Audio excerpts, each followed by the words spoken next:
അതിമനോഹരമായൊരു കാട്. നിറയെ പക്ഷികളും മൃഗങ്ങളും തിങ്ങി പാർത്തിരുന്നു. കാട്ടിലൊരു ആമയും ഒരു മുയലും ജീവിച്ചിരുന്നു. ആമ വളരെ പാവവും ശാന്ത സ്വഭാവവുമായിരുന്നു. അതുകൊണ്ട് തന്നെ ആമയെ കാട്ടിലുള്ള മറ്റു മൃഗങ്ങൾക്ക് വളരെ ഇഷ്ടമായിരുന്നു. എന്നാൽ മുയൽ ഒരു അഹങ്കാരിയും ദുഷ്ടനുമായിരുന്നു. തന്റെ സൗന്ദര്യത്തിലും വേഗതയിലും മുയൽ അഹങ്കരിച്ചിരുന്നു. ആമയെ കണ്ടാൽ മുയൽ എപ്പോഴും മറ്റു മൃഗങ്ങളുടെ മുന്നിൽ വെച്ച് കളിയാക്കും. മുയലിന്റെ പരിഹാസത്തിനു മുന്നിൽ ആമ തല കുനിച്ച് വളരെ വിഷമത്തിൽ നിൽക്കും. അതിനാൽ തന്നെ മുയലിനെ ആ കാട്ടിൽ ആർക്കും ഇഷ്ടമായിരുന്നില്ല. ദൈവമേ, എന്തിനാണ് എനിക്ക് ഇങ്ങനെ ഒരു ജന്മം? എല്ലാവരും കളിയാക്കുന്നു. എല്ലാവരുടെയും മുന്നിൽ ഒരു പരിഹാസപാത്രമായി നിൽക്കാൻ ഇനി വയ്യ. അങ്ങനെ ഒരു ദിവസം മുയൽ കാട്ടിലൂടെ നടക്കുകയായിരുന്നു. വിശന്നു വലഞ്ഞ് ഒരു പുലി അതുവഴി വന്നു.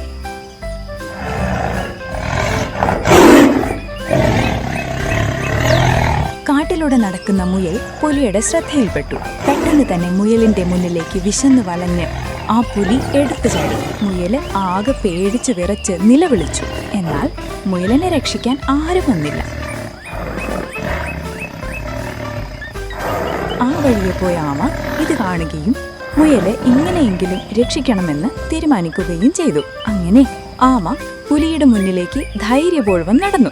ആമ പുലിയോട് പറഞ്ഞു, അല്ലയോ സുഹൃത്തേ, താങ്കൾ ആ മുയലിനെ ഒന്ന് നോക്കൂ. അതിനെ കഴിച്ചാൽ താങ്കളുടെ വിശപ്പ് മാറുമെന്ന് തോന്നുന്നുണ്ടോ?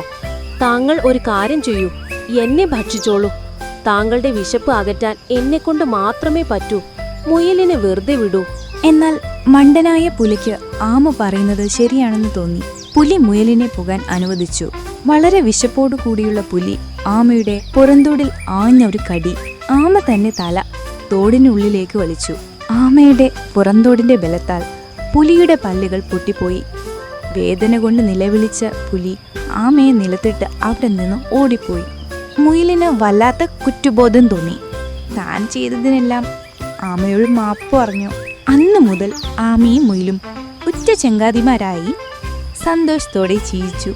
സുഹൃത്തുക്കളെ, നമ്മൾ ആരെയും വില കുറച്ച് കാണരുത്. ദൈവം എല്ലാവർക്കും ഓരോ കഴിവുകൾ തന്നിട്ടുണ്ട്. ഒരാൾ മറ്റൊരാളിൽ നിന്ന് വ്യത്യസ്തമായിരിക്കും.